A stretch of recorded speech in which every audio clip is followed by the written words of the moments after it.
Hello, welcome to a special episode of Offside and Untapped. It's me, it's Tricky. Got some bad news and some good news. The bad news is I'm going to be talking about VAR, but the good news is there's going to be no predictions on this episode, so no poor predictions from Tricky, as they've been horrific recently.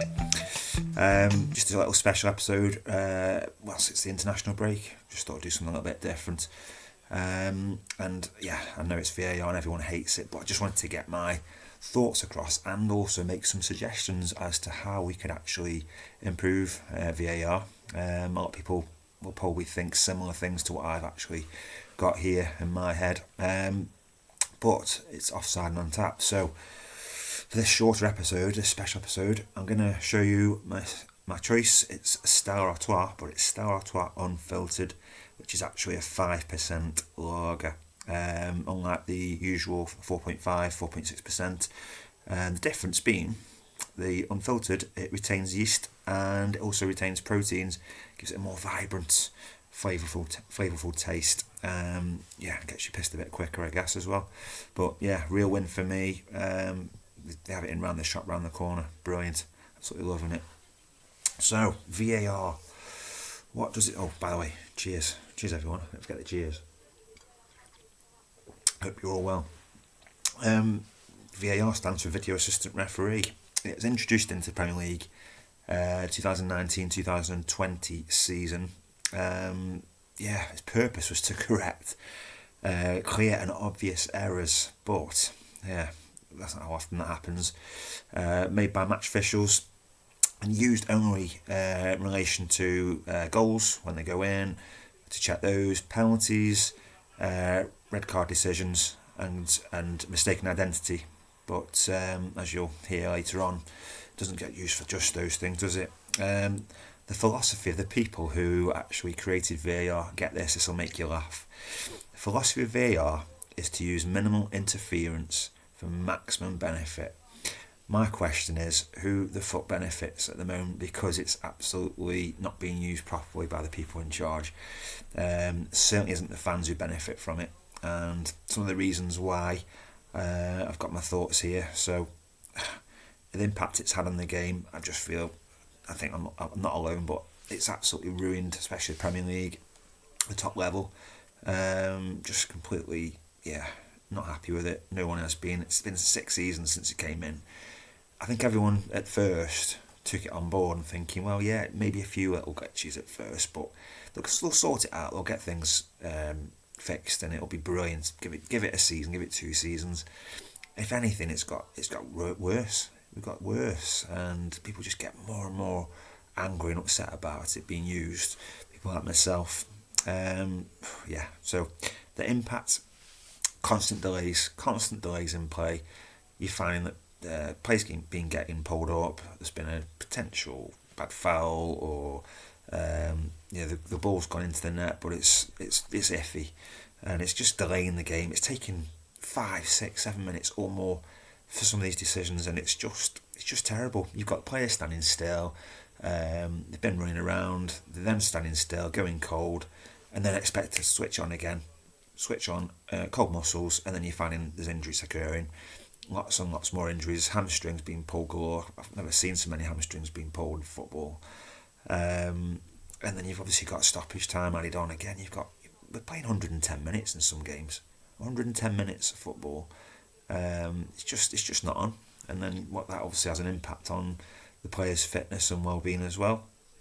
It's just not great. Loss of enjoyment's the main one for me. I mean, the ball goes in the net for Newcastle, obviously my team, and I can't celebrate. I'm sat there and I'm thinking, after the first time Newcastle had a goal disallowed because of VAR, ever since that moment, I can't remember what goal it was, but ever since that moment, I just can't celebrate straight away. I'm sitting there waiting for half a minute until I've seen the scoreboard change over and I've seen the ball kicked off to get back on play. I just can't celebrate it naturally, and it won't just be me alone in that.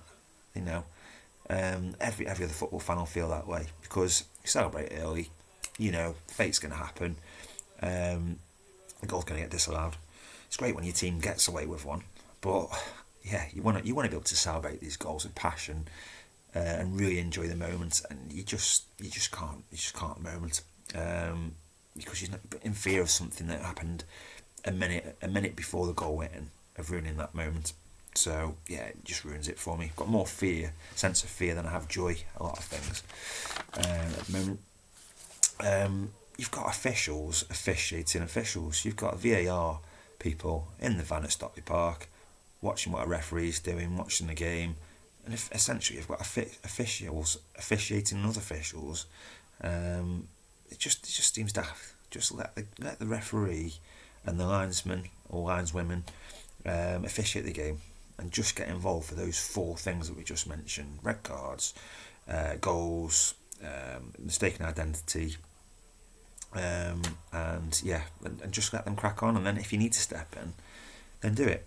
But we're still making incorrect decisions as well from the VAR van, despite having every camera angle you can imagine. You've got every camera angle going.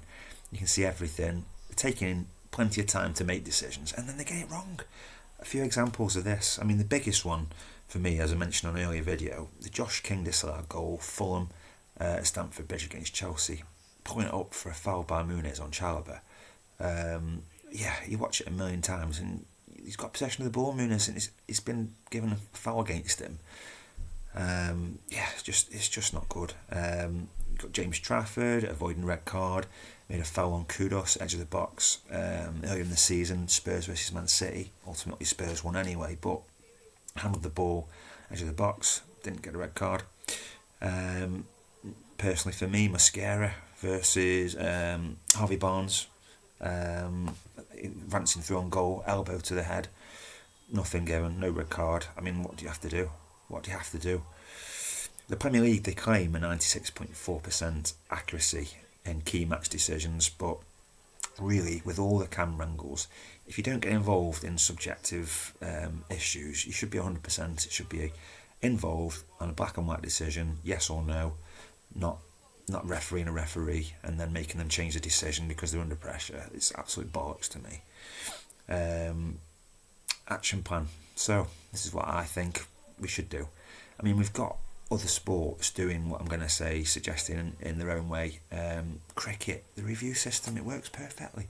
Give a team so many reviews per innings. In football, do it one per half, where put monitors on the side of the pitch for the managers and the coaches. Ultimately, they want power. They want to control the game.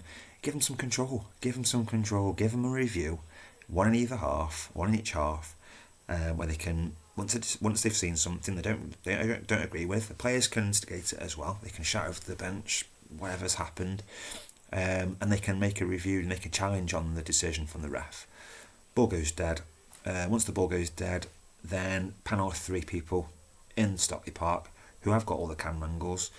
They can then look at this decision, but they need to do it within 90 seconds. If there's no decision made within 90 seconds of them looking at the decision, then you've got to stick with the referee's call. Referee's call is massive. They tried to do this last season, referee's call. I think they did it for about a couple of games, it worked really well, and then they go back to refereeing everybody decision in the game. Waste of time. But they need to do that now. They need to put the power into the manager or the coach and let them do the review. If the decision goes against them, then obviously they lose that challenge in that half. If they get the decision overturned and in the favour of the team, then yeah, they should keep that review for the rest of the half. Three people panel now. Ideally it'd be ex-pros, but I know there's not enough of them going around that will want to do this. You've got the issue with ex-pros who've played for multiple clubs, who couldn't potentially look at this into certain games because of the clubs that they are associated with. So yeah, I get that, but they know what goes on in games and they know what constitutes a foul and what doesn't. But yeah, at least the panel of 3 to do that. And then if the decision obviously doesn't go in the team's favour, where the ball went dead, just carry on from there. And again, just stick to the challenges made on penalty calls, red cards, goals or mistaken identity as the rule should be now, as it is supposed to be now. Make those decisions on black and white issues as per the current supposed use. And then the other thing is the semi-automated offsides. Now, the only reason I looked this up, the only reason it's named semi-automated offsides is because it actually has to have human verification. So the system's automatic looking at offsides, but a human has to verify that process, press a button to confirm or not confirm it. And as now, it should only be used for confirming actual goals. I don't want linesmen, not flagging because the system's going to do it for them. That's not right. They should just carry on lining that game. The linesman line will swim in, and then if there's a goal go in, then go back and check. Go back and check if there's been an offside in the build-up. Only at that point should it be coming in as it is now. But it's still taking too long for these decisions as well. It's looking at fingernails, it's looking at toenails. Are they ahead of the person, the defender, to be offside? And it's just, I just think it's mad. I really do. I think it may be Arsene Wenger who suggested that you have clear daylight between the defender, second last defender, and the attacker. And I think it'd be much clearer to see. I do think it'd be much clearer to see, and therefore making the verification process by the human of the automated, semi-automated offside much easier. If there's clear daylight between last defender and the attacker, offside. If there's not, if there's an arm or a knee or whatever's in front, but there is somebody in line with that other defender's body part they can use in football, then it's downside. It's that easy for me.